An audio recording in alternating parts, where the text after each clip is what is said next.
I hate failure. I'm a highly competitive person, and I hate to lose. And I hate to lose spectacularly. And when I lose spectacularly, it feels bad. Because failure, it just feels bad. It doesn't feel good. It feels weak. It's downright embarrassing. So I hate failure. And I think that we hate failure because it's got a bad rap, and we've got a bad definition of it. And you know who I blame? I blame Reese Bobby. Reese Bobby, the father of Ricky Bobby from Talladega Nights, said this: if you ain't first, you're last. And I think we buy into that as Americans, don't we? The team that loses the Super Bowl, losers. And yet there's 30 other teams that would love to be in their place at that moment. A great all-star out there never makes it to the World Series, and yet does all kinds of baseball records and everything. He's a chump. And yet he could play baseball better than you or me could ever dream about it in our dreams. Matter of fact, what I'd love to do tonight is I want to tell you the stories of a few spectacular failures. They are humiliated people. And they didn't just fail in private. They made a failure splash before the big world. Matter of fact, if I can get this thing to work. This one, he started his own business in his home garage. His very first cartoon production company went bankrupt. And during his first press conference, a newspaper editor ridiculed him because he just doesn't have any good ideas for film production. Anybody know who that is? Walt Disney. You know, a few $1 billion later, I think he probably did all right for himself. Look at this loser quote right here. I have missed more than 9,000 shots in my career. I've lost almost 300 games. On 26 occasions, I have been entrusted to take the game-winning shot, and I missed. Loser. I have failed over and over and over again in my life. And that chump says that's why he succeeds. Michael Jordan. Let me just share one other failure with you right here. It's a great story. At one point in her life, she was nearly penniless. She was depressed. She was divorced. And she was a single mom. While writing the manuscript of her most famous book, she was on welfare. The Republicans would hate her. Maybe they do. And adding to that, 12 publishers rejected the manuscript of J.K. Rowling, the author of Harry Potter. You probably recognize this person right here. She was fired from her television reporting job because she was deemed not suitable for television. Well, a whole successful career later, and $1 billion to her name as the wealthiest woman in the world, we think the opposite, don't we? Other people have failed spectacular. Thomas Edison, his teacher told him he was too stupid to learn anything. Somebody else later, when it took him 1,000 tries to actually get the filament for the light bulb to work, said, man, what's it feel like to fail all those times? He said, no, I succeeded 999 times to figure out how not to do it. Redefining failure, failing towards success. Stephen King, his first book, Carrie, was rejected 30 times. And Steve Jobs created Apple and was fired in humiliating fashion. He even said he was humiliated when he was fired by Apple.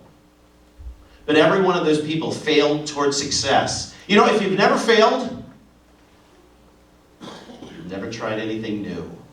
And I'm here tonight to tell you, I think we need to redefine our definition of failure. Because we see it as weak. We see it as embarrassing. We see it as a loser status.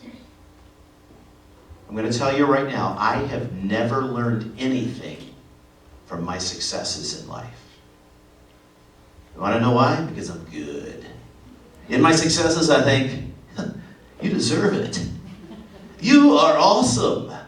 You are the man, Don. And then all of a sudden along comes failure. I have learned more from my failures than I ever have learned from my success. And I'm a wiser man. I'm not going to say I'm a wise guy, but I'm a wiser man today because I have failed.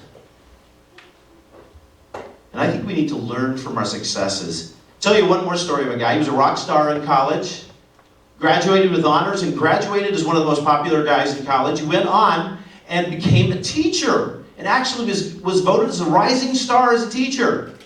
Went on to grad school, got a 4.0 in grad school, and then went on and did a fantastic job in his next job that he had right there. Life was going great, and he was recruited by another man to come help start a company. And as he went to help start that company, he left his career to start that company, and the two of them succeeded massively well. Their business went great. It shot right out of the gate to the top in the local area where it was, and it was deemed profitable, successful, and golden until it failed. And it failed not because the business was bad, but it failed because the two people that were running the business got jealous of each other. And their egos slammed into each other. And all of a sudden, they could not deal with each other's success. And in front of a bunch of people, and in front of a whole town, a whole city, they both failed spectacularly. That person was me. And I found myself unemployed for 3 years. And I'll tell you right now, I don't know if my wife would agree with me, but I will tell you right now, it was the best time of my life.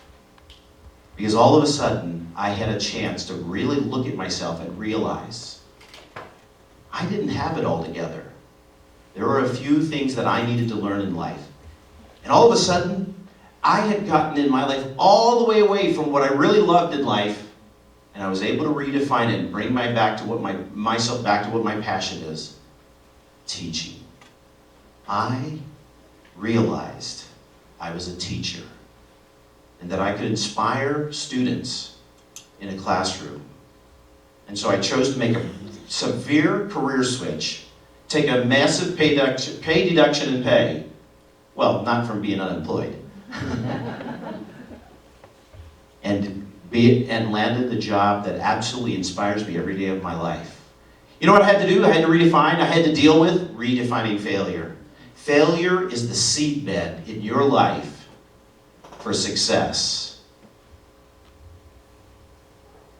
We've got to redefine failure. Failure is not weakness. Failure is not loser. Failure is not bad. It doesn't feel good. I'm going to grant you that. It does not feel good. But if we will reshape our minds and reshape our definition, all of a sudden, it just feels really, really good. But you know, I think I'm going to let somebody else end my presentation to you, because I actually think she says it best in the movie Inside Out. Cool, upgrade. Hey, oh, whoops, wait, did I just do that? Hey, guys, what's puberty? I don't know. It's probably not important. Whoa, I have access to the entire Curseworth library. This new console is done. Sorry, I did it again, my bad. They're getting to the ring. Now, when you get out there, you be aggressive. I know, Dad. I'm not too aggressive. You know, you guys won't have to come to every game. Are you kidding? I'm not missing one. Go, fuck! Go, Riley! Okay, I gotta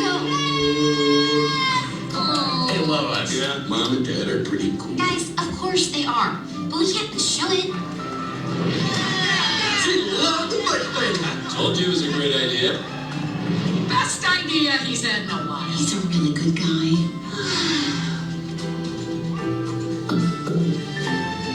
Just in case. Sorry.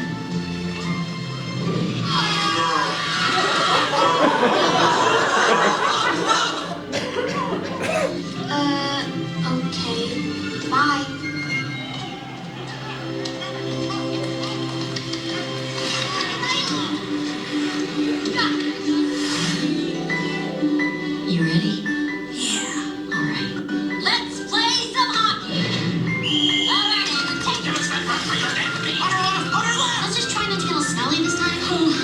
and Dad are watching us fail.